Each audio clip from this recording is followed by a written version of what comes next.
옛날 옛적에 세 아들이 있는 늙은 밀러가 있었습니다. 밀러가 죽었을 때 그는 아들에게 밀 당나귀 고양이를 남겨두었습니다. 노인은 방앗간을, 두 번째는 당나귀를 얻었지만 어린아이는 고양이를 가져가야 했습니다. 형들은 그를 비웃었지만 고양이는 그에게 부츠와 가방을 주면 동생을 부자로 만들겠다고 약속했습니다.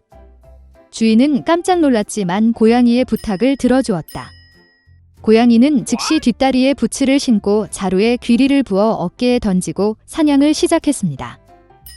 숲에서 그는 가방을 열고 땅에 던지고 덤불에 숨었습니다. 오래 기다릴 필요가 없었습니다.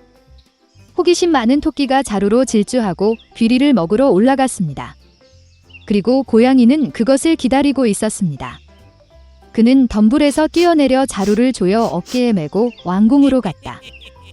그 나라의 왕은 좋은 음식을 아주 좋아했습니다. 고양이는 그에게 깊이 절하고 토끼를 건네며 주인 인카라바스 후작의 선물이라고 말했습니다. 왕은 이 놀라움에 놀랐습니다. 고양이는 진짜 귀족처럼 몸을 굽혀 길을 쳤다. 다음 날 그는 다시 자루를 가지고 사냥을 갔다. 이번에 그는 2개의 뚱뚱한 자고를 잡을 수 있었습니다. 왕은 또 다른 즐거운 선물을 보고 기뻐했습니다. 몇 주 동안 계속해서 고양이는 왕에게 자고와 토끼를 계속 입었습니다. 그러나 그는 배고프고 쇠약해진 주인에게 이것에 대해 아무 말도 하지 않았습니다. 고양이가 궁전에서 공주를 보았을 때 그녀는 매우 아름다웠습니다. 고양이는 그녀가 주인에게 훌륭한 아내가 될 것임을 깨달았습니다. 그래서 왕은 마침내 후작을 만나고 싶었습니다. 고양이는 제 분소가 있는 산책을 위해 내일 그를 찾을 수 있다고 대답했습니다. 그리고 그는 전속력으로 공장까지 달렸습니다. 주인을 보고 고양이는 내일 강에서 수영해야 하며 그의 삶이 바뀔 것이라고 말했습니다. 다음 날 아침 물에 들어가 자마자 고양이는 옷을 집어 덤불에 숨겼습니다. 그 순간 왕실 마차가 길에 나타났습니다. 고양이는 길로 뛰어내려 허파의 꼭대기에서 소리쳤다. 날 구해줘. 도움. 마어키 더 카러베스가 익사합니다. 이 말을 듣고 왕은 후작을 물에서 꺼내라고 명령했습니다. 밀러의 아들은 2명의 경비원이 그를 강에서 끌어내어 따뜻한 물에 몸을 담그고 있을 때 매우 겁을 먹었습니다. 왕은 비단 옷차림을 가져오라고 명령했습니다.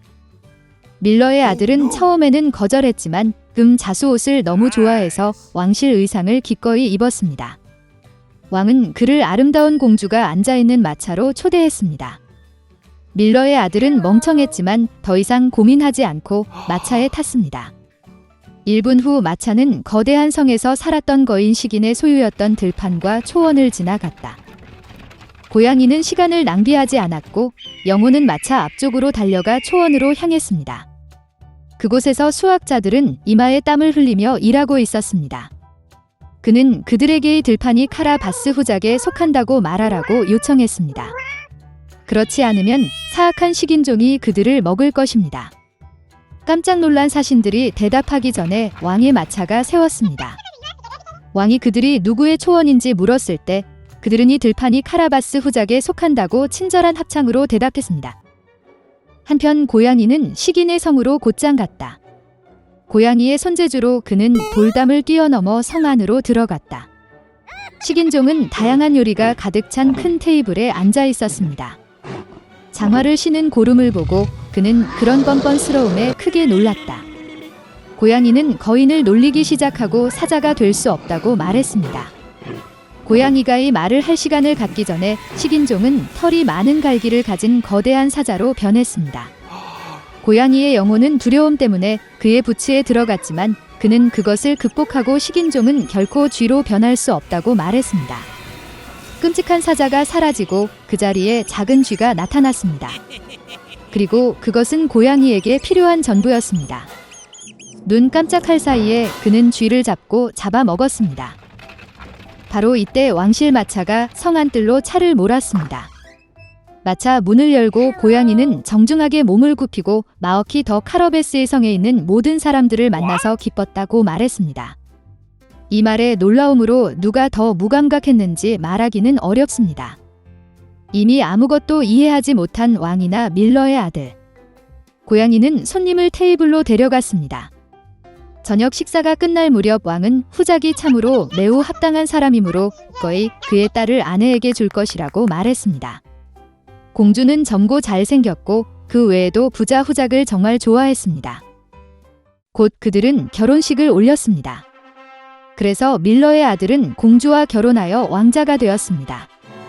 그들 모두는 그 후로 행복하게 살았습니다. 특히 하이 부츠를 신고 자랑스럽게 궁전을 걷는 고양이. 앨리스라는 소녀는 아무것도 하지 않고 하루 종일 걷는 것에 지쳤습니다.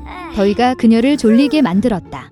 갑자기 그녀는 어딘가 서두르고 있는 흰 토끼를 발견했다. 소녀는 자신에게 말을 걸고 시계를 계속 바라보는 것이 이상해 보였습니다. 호기심으로 타오르는 앨리스는 토끼를 쫓아갔고 주저없이 그 구멍으로 뛰어들었습니다. 내부에는 깊은 우물이 있었고 그 벽에는 책잔이 늘어서 있었습니다. 앨리스는 매우 천천히 넘어져 모든 것을 제대로 볼 수 있었습니다. 우물 바닥에서 소녀는 다리가 3개인 유리 테이블을 발견했습니다. 그 위에 작은 황금 열쇠와 일종의 병이 놓여 있습니다. 앨리스는 열쇠로 문을 열려고 했지만 너무 작았습니다. 주위를 둘러보면서 그녀는 작은 문을 보았다. 그것을 열고 웅장한 정원에서 신을 발견하기 위해 앨리스는 테이블에서 병을 마셔야 했습니다.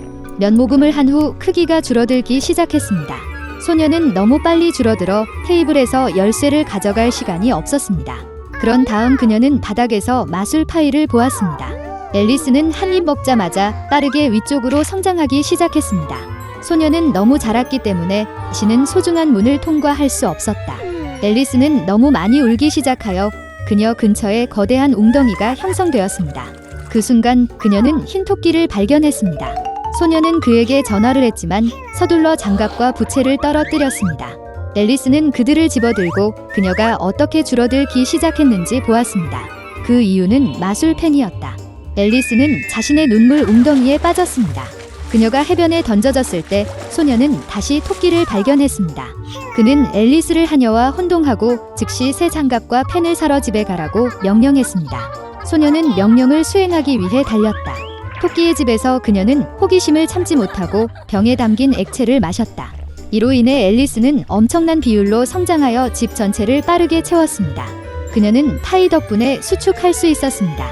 이전 치수를 되찾은 소녀는 달아났습니다. 곧 그녀는 커다란 파란 애벌레가 앉아있는 거대한 버섯을 보았습니다.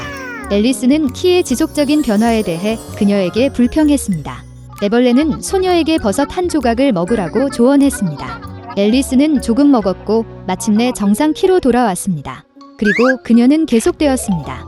갑자기 앨리스는 집을 보았습니다. 안으로 들어가서 소녀는 부엌에 있었고 그녀는 그녀의 팔에 오는 아기를 안고 공작 부인을 보았다. 거대한 고양이가 바닥에 앉아 귀에서 귀까지 웃고 있었다.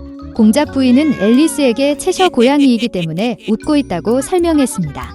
갑자기 고양이가 사라지고 아기는 눈물을 흘렸습니다. 공작 부인은 아이를 앨리스에게 주었고 그녀는 여왕에게 갔다. 소녀는 자신이 아이가 아니라 진짜 작은 돼지를 안고 있다는 사실에 놀랐습니다.